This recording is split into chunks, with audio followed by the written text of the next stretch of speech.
ketika TNI masuk ke wilayah manapun, itu bukan suatu hal yang haram.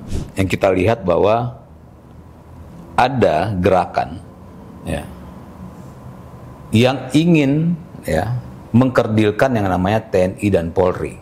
Ketakutan-ketakutan itu diciptakan ya, agar supaya tempat itu menjadi tempat suci untuk melakukan sesuatu yang bisa membuat Indonesia tidak baik-baik saja. Jadi ketakutan-ketakutan ini diciptakan ya, nih catat, ketakutan-ketakutan ini diciptakan untuk melemahkan TNI dan Polri, sehingga TNI dan Polri dibatasi ruang geraknya di negara ini untuk tidak masuk di wilayah-wilayah yang akhirnya wilayah-wilayah itu dijadikan tempat aman untuk melakukan kegiatan-kegiatan terlarang.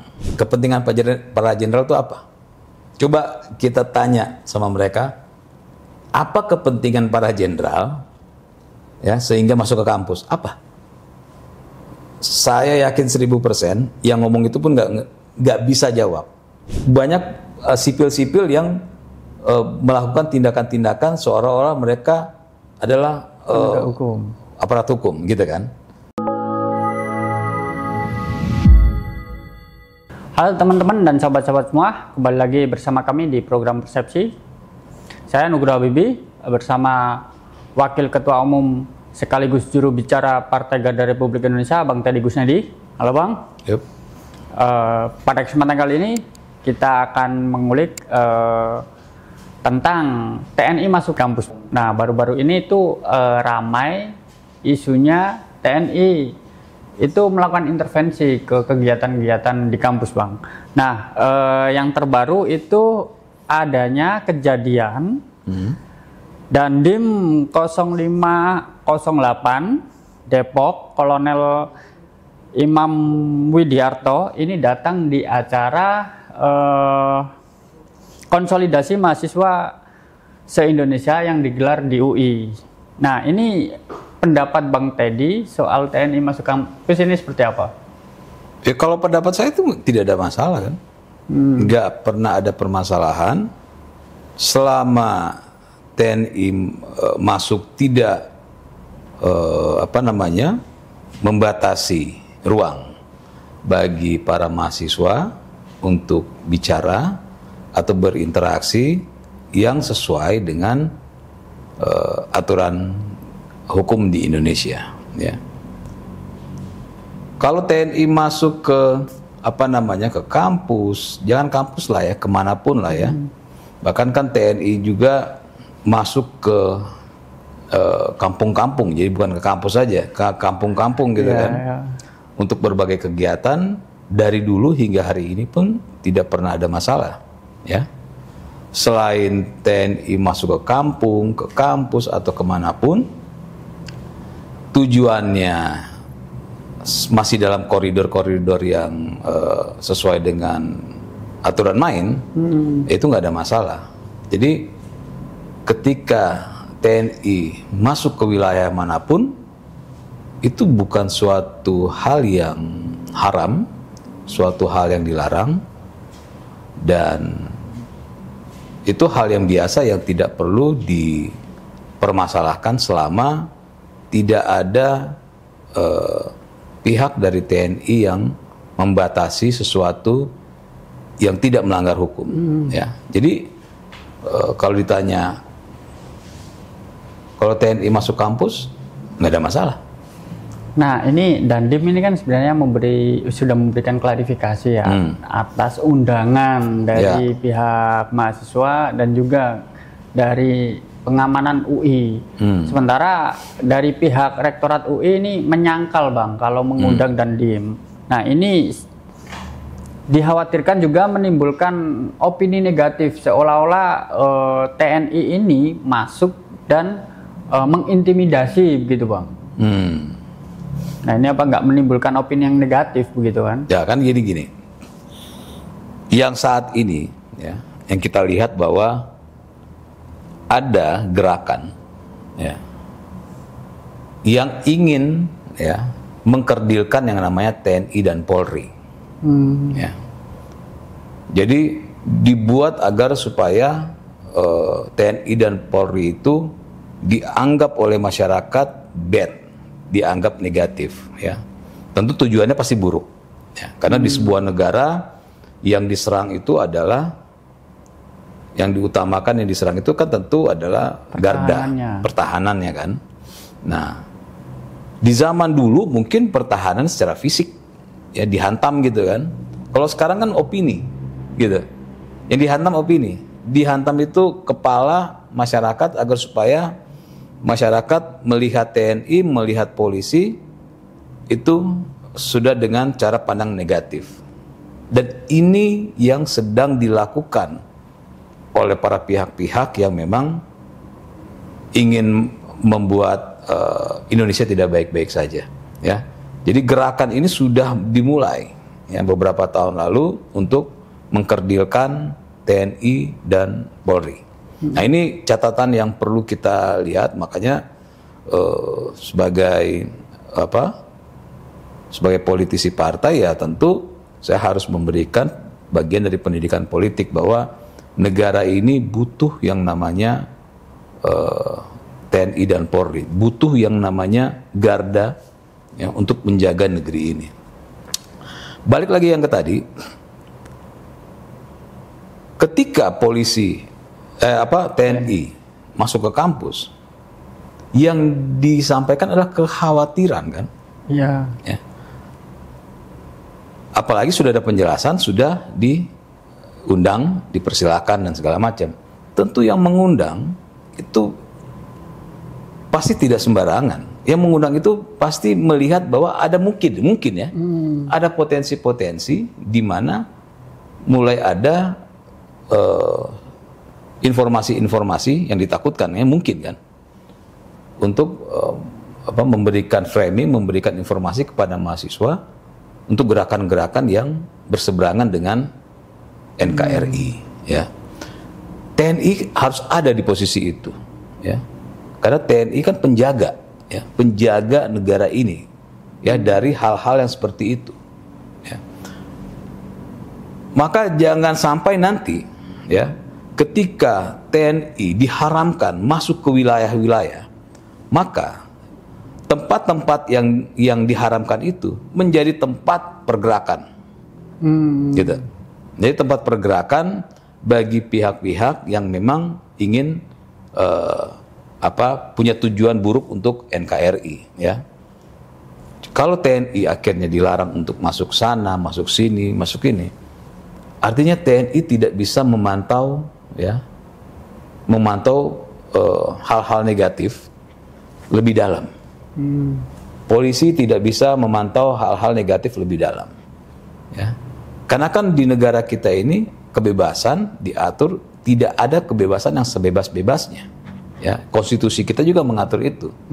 Ada pembatasan. Nah, TNI menjalankan perannya, ya. Perannya, kalau selama TNI ada dan tidak ada misalnya unsur-unsur untuk makar, untuk apa, ya oke. Yang bermasalah itu ketika ada TNI, ketika orang mau bicara nih, untuk hal-hal yang biasa, untuk pergerakan biasa, untuk kritik pemerintah, lalu dilakukan pemberedelan. Nah, itu baru kita bicara, mari kita bicara, itu adalah sebuah masalah, gitu kan. Tapi selama hanya memantau, itu nggak ada masalah. Kenapa? Kenapa butuh? Dan saya bilang kita butuh itu, ya. Karena di zaman sekarang ini perangnya sudah bukan perang fisik, ya.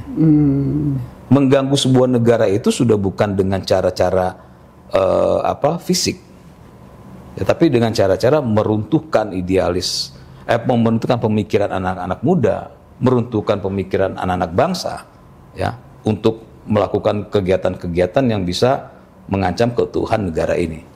Dan TNI udah harus ada, ya. Jadi ini bukan hanya urusan fisik aja, dan TNI harus bertransformasi dari yang dulu fisik menjadi non fisik, ya, karena nanti gara-gara non fisik, jadi pencegahan itu harus ada, sama kayak orang korupsi kan harus ada pencegahan.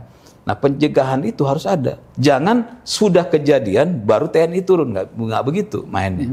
Nah, setelah terjadi kerusakan pemikiran, ketika akan masuk ke fisik baru mereka ada. Jadi nggak begitu lagi kita. Zaman sudah berubah, tentu cara menjaga negara ini juga harus berubah, harus masuk pada zamannya itu, ya gitu kan. Makanya kalau tahun 70-80 nggak ada yang namanya cyber misalnya gitu kan. Sekarang sudah ada cyber, ya. Nah, ketika misalnya ada cyber, di internet, ada pengawasan di internet, nanti mereka akan bilang, wah ini sudah mulai nih, TNI mulai masuk, Polri mulai masuk. Padahal itu adalah sesuatu yang dilakukan dari dulu, hanya berubah platformnya saja, ya gitu kan. Yang dulu belum ada misalnya ya, belum ada media, sekarang media online, sekarang sudah ada media online. Yang dulu kalau mau melakukan pergerakan harus bertemu fisik, ya kan? Misalnya mau ngadain kekacauan di negara ini gitu kan, harus fisik. Sekarang enggak kan? Sudah lewat Zoom, ya, lewat WhatsApp.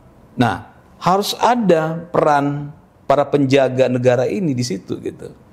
Termasuk ya, misalnya di kampus. Tentu kan harus ada penjagaan itu, baik secara online maupun offline, ya. Selama tidak melakukan hal yang aneh-aneh, ya boleh gitu dilakukan. Jadi bagi saya bukan hanya satu kampus, ya. Kalau bisa mulai bergerak bukan hanya di kampus ya, di beberapa tempat untuk agar supaya ada pola-pola pikir yang ditanamkan ke generasi muda ini bisa dikikis segera gitu. Jangan setelah terjadi baru TNI hadir, Polri hadir, dan ini sesuatu yang sudah dilakukan zaman dahulu sampai detik ini, cuma hanya berubah polanya karena mengikuti kepentingan zaman. Dan yang tidak suka ya adalah orang yang merasa terganggu untuk membuat merusak generasi muda, generasi bangsa, untuk merusak pola pikirnya agar supaya mereka menjadi generasi muda yang bisa merusak bangsa ini. Itu sih. Tapi ini koridornya sudah berbeda, dianggap sudah berbeda, Bang. Koridor pertahanan sama koridor akademik. Nah, ketika TNI ini masuk ke wilayah akademik, ini sudah berbeda. Terlebih lagi ada anggapan ketika TNI ini masuk kampus, yang di dalamnya ini merasa terintimidasi, sehingga istilahnya kebebasan akademiknya terancam begitu, Bang. Ya, sudah ada belum? Ada nggak di zaman sekarang, apalagi di zaman orang bisa mempublikasi apapun, ya, TNI ya melakukan hal itu? Ada nggak? Nggak ada. Ya, kalau ada ya kita salahkan pelakunya kan, karena tidak begitu. Ya. Nah, jangan sampai, misalnya begini nih, ada sebuah rumah ibadah, ya. Tapi disalahgunakan untuk berkumpul misalnya para teroris misalnya nih, ya, dengan memasukkan generasi-generasi bangsa untuk dicuci otaknya misalnya, ya. Tapi karena atas nama TNI tidak boleh ada di wilayah keagamaan, gitu, ya, mengatasnamakan itu ya. Polri nggak boleh, itu kesucian. Akhirnya terjadi yang namanya kejahatan di situ. Mengatasnamakan kampus.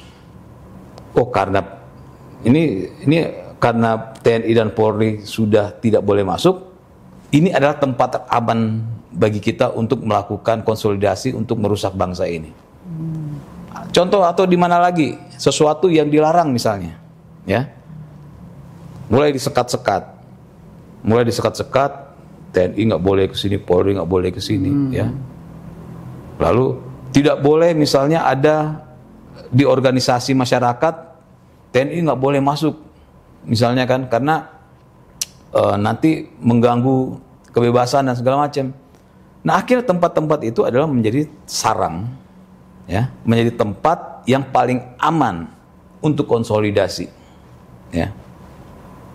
Bisa terjadi nggak? Bisa terjadi hal itu kan, karena dunia sudah berubah, ya, semuanya sudah berubah dan polanya juga harus berubah di TNI.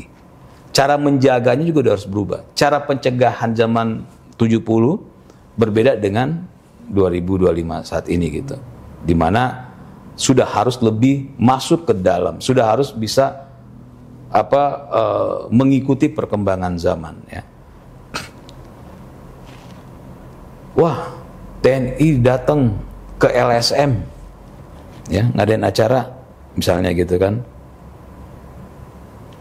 nggak boleh, ya, karena TNI datang itu mengganggu, polisi datang itu mengancam.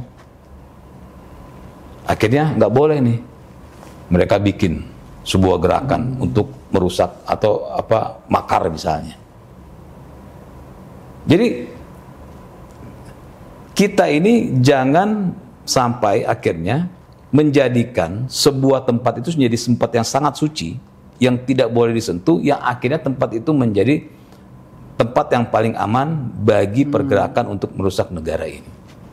Selama TNI, ketika TNI masuk ke sebuah tempat, mau di kampus atau di mana, dan ketika TNI melihat ada gerakan-gerakan atau ada sesuatu informasi yang merusak, ya, misalnya menuju makar dan segala macam, TNI bisa kok bertindak gitu, ya. Bisa nggak nanti misalnya karena itu sudah menjadi sebuah tempat yang paling suci, ya, nggak boleh ditempati, akhirnya bisa terjadi transaksi narkoba di sana. Itu kan tempat yang paling aman, ya, karena sudah diharamkan para penjaga negara ini untuk masuk, kan bahaya gitu. Jadi ketakutan-ketakutan itu diciptakan, ya, agar supaya tempat itu menjadi tempat suci untuk melakukan sesuatu yang bisa membuat Indonesia tidak baik-baik saja. Oke, nah ini Bang, ini keberadaan TNI yang masuk kampus ini juga dikaitkan dengan era atau Orde Baru, sehingga khawatir lah semakin banyak TNI yang masuk, ini khawatir ada apa ya istilahnya kebangkitan Orde Baru lah. Gini, ini kalau yang bicara bukan pelaku tahun 98, maksudnya zaman itu, ya jangan didengar, artinya mereka bukan orang yang tahu sejarah. Ya, saya, ya, ketika zaman itu, ya, ketika bicara, ya, ketika waktu saya sekolah bicara soal negara mengkritik, itu udah sulit, ya, itu udah sulit, karena bisa-bisa nanti aparat bisa datang nih, ya, mengintervensi. Ketika di kampus zaman itu, orang-orang kampus itu nggak bisa bicara, ya, karena ada intervensi, gitu kan. Sekarang bisa nggak melakukan intervensi itu? Nggak bisa. Dan tidak ada kejadian di mana kondisi yang saat dulu itu, ya, ketika dipindahkan sekarang ini, contoh itu tidak pernah ada. Ya. Jadi ketika orang khawatir di zaman itu akan balik lagi, nggak ada, karena konstitusinya sudah berubah juga, kewenangan dari Polri dan TNI juga tidak kayak zaman itu kan. Tapi yang paling penting adalah yang tidak berubah adalah peran TNI dan Polri sebagai garda, itu tidak berubah. Ya, dari dulu dan sekarang itu hal yang mendasarnya tidak berubah. Ya. Ketika hal mendasar itu tidak berubah, maka mereka berhak untuk menjaga negara ini dengan perkembangan zaman, di mana mereka harus mengikuti pola perkembangan zaman, pola yang baru di mana kejahatan itu bisa dari berbagai penjuru dengan adanya teknologi ini, dan mereka harus hadir di situ. Tidak ada yang berubah. Tidak ada yang berubah. Yang berubah itu kalau mereka melakukan intervensi terhadap konten yang dibicarakan baik di organisasi, baik di kampus, baik di manapun ya. Kalau mereka melakukan intervensi untuk sesuatu yang tidak berhubungan dengan makar dan segala macam, itu baru bisa disalahkan. Dan pengawasan itu harus ada di negara ini. Ya, kita itu setelah zaman reformasi itu agak kebablasan, bos. Ya, dimana setiap orang itu bisa berhak bicara, bisa berhak memaki-maki, pengawasan tidak ada, penindakan tidak ada. Ketika pengawasan mau dilakukan dan penindakan mau dilakukan, ya langsung mereka berteriak demokrasi gitu. Iya. Padahal mereka, ya para pelaku yang ini adalah orang-orang yang anti demokrasi. Ya, mereka memfitnah orang, menyebarkan sesuatu, membuat rencana untuk merusak negara ini. Itu kan sudah di luar dari demokrasi. Tapi ketika itu mau diawasi dan mau ditindak, mereka berteriak bahwa aparat anti terhadap demokrasi. Nah, itu yang bahaya. Nah, ini kalau bicara kampus ini kan ruang kebebasan untuk menyampaikan kritik, ruang akademik gitu ya Bang. Nah, ketika diawasi, ini apa tidak membatasi kritik terhadap pemerintah juga nantinya? Sekarang pertanyaan gini ya. Makanya, kalau zaman dahulu, ini kita mainkan ini ya. Zaman dahulu, mahasiswa, zaman saya dulu itu, mengkritik, ya, itu hanya di ruang lingkup itu aja. Di kampus aja kita mengkritik, ya. Sampai keluar enggak. Paling pamflet, ya. Apa sih brosur itu yang juga enggak sebanyak ini. Coba lihat sekarang. Mahasiswa mengkritik itu langsung terekspos. Ya. Dia mengkritik di sebuah ruangan. Tapi live. Tapi di videoin, tapi dipublikasikan, ya. Sampai detik ini ada nggak ditindak mereka? Jadi kebebasan mereka di ini nggak dikebiri nggak ada. Coba ada nggak ya mahasiswa sekarang ini ketika mengkritik tidak terupload ke media, khususnya media sosial. Ya. Wong dia lagi demo aja bisa live. Ya. Dia lagi bicara di kampus bisa live. Jadi ruang kritik itu tidak dibatasi sama sekali, bos. Ya, sama sekali tidak dibatasi.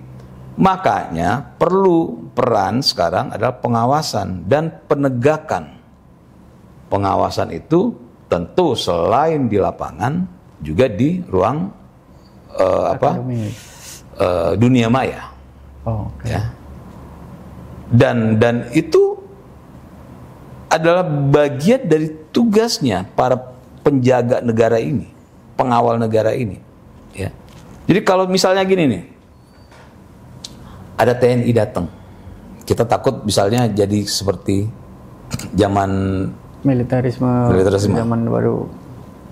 Ketika dia datang melakukan tindakan, misalnya nih oknum TNI melakukan tindakan yang ini, detik itu juga sudah tersiar kemana-mana kan? Ya. Bisa nggak TNI melakukan sesuatu di luar dari ketentuan yang berlaku? Nggak bisa, bos. Ya. Jadi ketakutan-ketakutan yang diciptakan itu, ya, seolah-olah ketika TNI datang, ya, terus dunia runtuh gitu. Enggak. Yang disampaikan tadi jalan nggak itu acara? Jalan kan? Nggak ada takut-takutnya sekarang orang, ya, nggak ada takut-takutnya. Maka yang perlu yang dijaga itu adalah jangan sampai, ya, masyarakat akhirnya termakan provokasi itu, akhirnya TNI dan Polri, ya, itu jadi lemah di mata masyarakat. Dan ini agenda yang sedang dijalankan oleh sebuah kelompok yang memang ingin melemahkan penjaga terhadap negara ini. Jadi sesuai pertanyaan tadi, takut akan intimidasi. Zaman sekarang gimana caranya?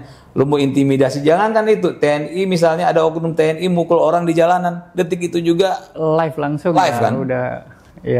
Udah kemana-mana lah, kemana-mana. Tekanan bisa segitu besar, ya. Jadi nggak akan bisa, nggak akan pernah bisa. Makanya waktu berapa tahun lalu ada ketua BEM itu, ya, mahasiswa, kebebasan kita kebebasan ini begini. Saya tanya, apa contohnya kebebasan Anda di Kebiri di negara ini? Dia nggak bisa jawab. Kenapa dia nggak bisa jawab? Karena dia selama ini berkoar-koar gitu. Bebas. Lalu ketika dia berkoar-koar bebas, lalu dia berkoar-koar bahwa kebebasan di negara ini di Kebiri. Ya kan aneh, konyol gitu kan. Nah, jadi kalau nanti ada misalnya ada oknum, ya, TNI yang kita tidak melakukan hal yang melanggar, dihantam. Detik itu juga langsung tersiar di seluruh dunia kan? Nggak bisa, bos. Jadi ketakutan ini diciptakan, ya. Nih, catat, ketakutan ini diciptakan untuk melemahkan TNI dan Polri, sehingga TNI dan Polri dibatasi ruang geraknya di negara ini untuk tidak masuk di wilayah-wilayah yang akhirnya wilayah-wilayah itu dijadikan tempat aman untuk melakukan kegiatan-kegiatan terlarang, gitu.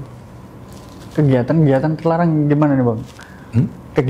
Kegiatan terlarang. Sekarang gini, saya tanya, tempat yang paling aman. Ini bercanda-bercandaan ya. Saya bercanda sama kawan saya, tempat yang paling aman untuk bersembunyi di mana, saya tanya. Samping markas TNI. Enggak. Semua bilang gini, yang tempat yang paling aman bersembunyi adalah di markas TNI atau di markas polisi. Kenapa? Bukan sampingnya, tapi di tempatnya. Di tempatnya. Kenapa? Karena mereka berpikir untuk ada di luar. Di luar. Mereka tidak berpikir di dalam. Coba bayangkan, kalau TNI dan Polri dikebiri, ya, kewenangannya, tidak boleh masuk ke kampus, tidak boleh masuk ke ormas, tidak boleh masuk ke LSM, tidak boleh masuk ke tempat yang dianggap sakral dan segala macam. Maka tempat-tempat itu adalah tempat-tempat yang paling aman, ya, bagi orang-orang untuk berkonsolidasi. Ya. Selama ini kalau mereka konsolidasi lewat internet, sudah ada cyber, bisa kena. Akhirnya mereka mencari tempat yang bisa aman, di mana sudah diharamkan misalnya TNI, Polri untuk masuk ke situ. Walaupun nih kita tahu nih, pasti kan TNI dan Polri kan akan dapat informasi kan. Ini akan ada pergerakan, ini akan ada pembahasan mengenai misalnya makar, misalnya. Tapi mereka di kampus ngomong gini, kalau kita masuk, kita kena nih. Kita nggak masuk. Akhirnya apa yang terjadi? Akhirnya mereka bisa bebas, gitu kan? Ingat sekali lagi, tidak ada kebebasan sebebas-bebasnya di negara ini, gitu, bos. Nah, ini Bang, di sisi lain, ini kondisi ini disebut-sebut kental juga kepentingan. Ketika TNI bisa masuk ke kampus ini untuk kepentingan para jenderal. Kabarnya begitu. Isu-isunya begitu. Kira-kira menurut Abang gimana? Coba nih? Tanya, kepentingan para jenderal itu apa? Coba kita tanya sama mereka, apa kepentingan para jenderal, ya, sehingga masuk ke kampus? Apa? Saya yakin 1000% yang ngomong itu pun nggak bisa jawab. Apa kepentingannya? Para jenderal-jenderal itu, ya, melarang, ya. Para jenderal-jenderal itu membolehkan masuk? Apa kepentingannya? Apa kepentingan coba? dengan kebebasan berpendapat secara online sekarang ini? Apa kepentingannya? Ya. Kasarnya nih, mereka mau supaya kampus nggak bicara, oke? Di rumah ketua mahasiswa ya, pimpinan mahasiswa bisa bicara kan? Ya. Bisa online. Kami kampus kami di Kepung, kami tidak bisa begini-begini, maka kami bicara secara live bahwa coba kalian lihat saat ini terjadi begini-begini. Gak ada, bos. Jadi orang itu cuma ngomong asal. Wah, ini kepentingan para jenderal nih. Wah, iya benar-benar. Jenderal-jenderal tuh pengen ada kepentingan di kampus. Coba tanya sama mereka. Apa kepentingannya? Gak akan bisa jawab 1000%. Yang penting bikin sesuatu yang terlihat menakutkan. Tapi nggak ada fungsinya. Makanya yang saya contohin tadi, ya mahasiswa pimpinan mahasiswa itu ketika tak tanyain, ya kebebasan kita sulit gini, ditanya apa yang sudah dilakukan oleh negara kepada Anda, nggak bisa jawab dia. Tapi kan horor kan? Iya. Dia bicara begitu, jepret seolah-olah, wah bener nih kebebasan berbicara, sulit bla bla bla bla. Ketika ditanya apa yang pemerintah melakukan apa terhadap Anda sehingga Anda tidak bisa berbicara, nggak bisa jawab. Karena saat itu dia sedang berbicara kan, gitu. Bebas dia berbicara. Yang penting bicaranya horor gitu, seolah-olah heroik gitu. Tapi dia nggak ngerti sama sekali apa yang dibicarakan. Termasuk yang menuduh para punya kepentingan jenderal-jenderal, nggak ada. Apalagi di zaman sekarang nggak ada. Seperti yang saya contohkan tadi kan, dimanapun orang bisa bicara, dimanapun orang bisa live, dimanapun orang bisa mengungkapkan sesuatu, nggak bisa. Nah, ini juga ada yang mengaitkan nih Bang dengan UU TNI, ada kekhawatiran fungsi lah dan sebagainya. Ini kira-kira pandangan Bang Teddy apa hanya menimbulkan horor-horor tadi? Ya, karena kan sudah jelas kan, undang-undang sudah ada kan, dan pelaksanaan tidak ada dui fungsi ABRI kan. Jadi mereka menciptakan omongan dui fungsi ABRI, tapi mereka nggak tahu apa isinya. Yang penting ngomong aja.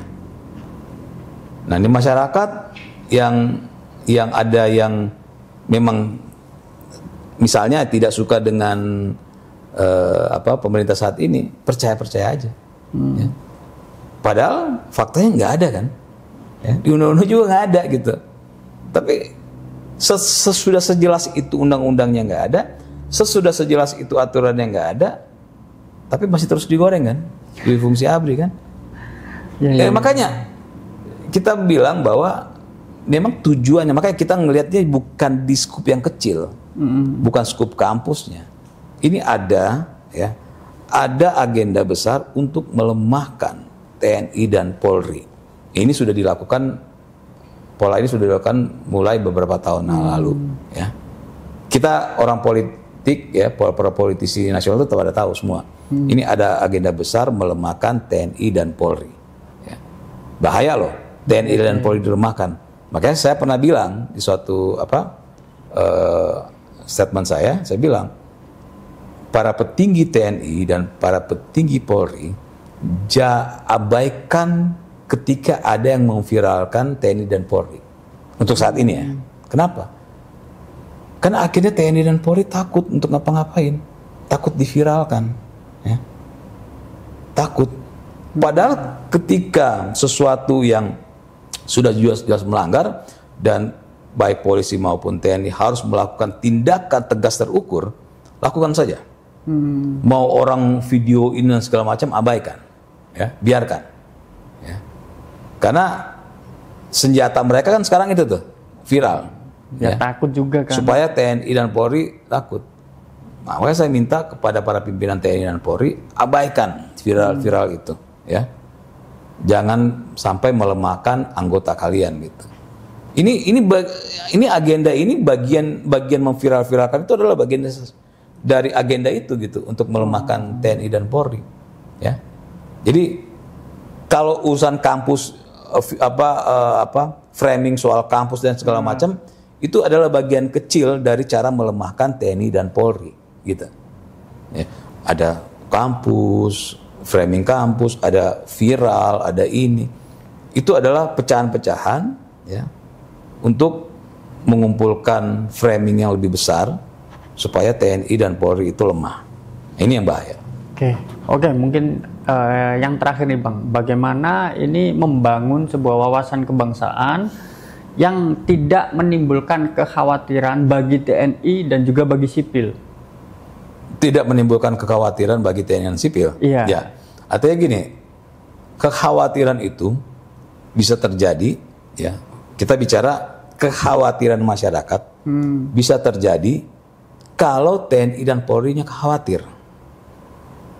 Gitu ya. Jadi ketika TNI dan Polri khawatir, sehingga framing itu dianggap benar oleh masyarakat. Ya. Oh iya. Tapi ketika TNI dan Polri tegas, tidak khawatir, ya, masyarakat nggak khawatir. Ingat loh, lihat sekarang ya, lagi tren di mana para pejabat, para kepala daerah itu bertindak, ya, bertindak keras. Kan lagi tren nih, ya, para pejabat datengin sebuah tempat, ya, sampai di videoin apa segala macam kan. Masyarakat senang loh. Masyarakat senang akan ketegasan. Masyarakat udah muak, ya, dengan sesuatu. Kok ada sebuah kelompok yang seenak-enaknya, ya, melakukan tindakan-tindakan, padahal kelompok-kelompok itu bukan penegak hukum, ya kan? Ada premanisme, ada kesewenang-wenangan yang bukan bukan polisi maupun TNI. Ya. Jadi banyak sipil-sipil yang melakukan tindakan-tindakan seolah-olah mereka adalah aparat hukum, gitu kan? Nah, ini hanya menjadi keluhan masyarakat, hanya menjadi keluhan saja kan. Ketika kepala daerah bertindak tegas, ya, di videoin, itu kan tindakan-tindakan itu kan kalau kita lihat, ya, kalau orang mau lihat dari sisi berbeda, arogan dan segala macam, tapi masyarakat suka, gitu kan? Artinya apa? Masyarakat itu senang kalau ada sebuah tindakan yang tegas. Soalnya pertanyaan tadi, masyarakat khawatir kalau ternyata TNI dan Polri, ya, itu khawatir, tidak melakukan tindakan-tindakan tegas. Kalau TNI dan TNI tegas sehingga misalnya di kampus akhirnya ditangkap terorisnya, ya, senang nggak? Masyarakat tentu senang, ya. Tapi ketika khawatir, ya, mau bertindak khawatir karena takut dituding diviralkan anti demokrasi, ya, ini terus berjalan bergejolak, ya, keriuhan makin ada, TNI nggak bisa bertindak, ya, masyarakat khawatir, gitu.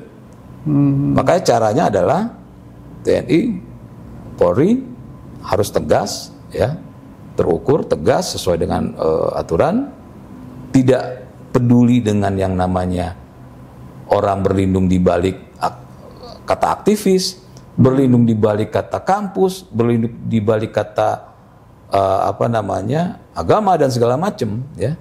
Karena semua orang, ya, gini, semua orang yang menipu atau melakukan kejahatan pasti berlindung di sesuatu hal yang baik, gitu kan.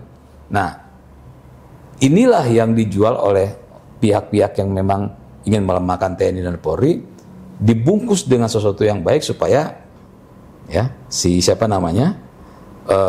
TNI dan Polri ini ragu-ragu untuk melakukan tindakan. Makanya saya minta kepada pimpinan TNI dan Polri untuk tidak, ya, menindak para anggotanya berdasarkan viral-viralan ini, tidak menindak hanya karena atas nama HAM, tidak menindak atas nama kebebasan berpendapat, karena itu semua adalah palsu, ya, di mana itu untuk melemahkan TNI dan Polri. Saya yakin masyarakat akan senang ketika TNI dan Polri tegas. Ya, saat ini ketegasan itu belum ada, ya, belum terlihat. Orang bisa memaki tapi dibiarkan, orang bisa memfitnah dibiarkan, orang bisa membuat Indonesia tidak baik-baik saja dibiarkan. Kenapa? Karena TNI dan Polri ragu, karena mereka ini melakukan tindakan mengatasnamakan demokrasi, mengatasnamakan HAM, mengatasnamakan pendidikan dan segala macam. Maka terabas itu masyarakat saya yakin akan happy, dan para penjaga NKRI ini, TNI dan Polri, tentu tidak perlu lagi takut untuk melakukan tindakan menjaga negara Republik Indonesia. Itu. Oke. Mungkin itu perbincangan kita kali ini. Terus ikuti program Persepsi di channel kami, Partai Garda Republik Indonesia. Salam.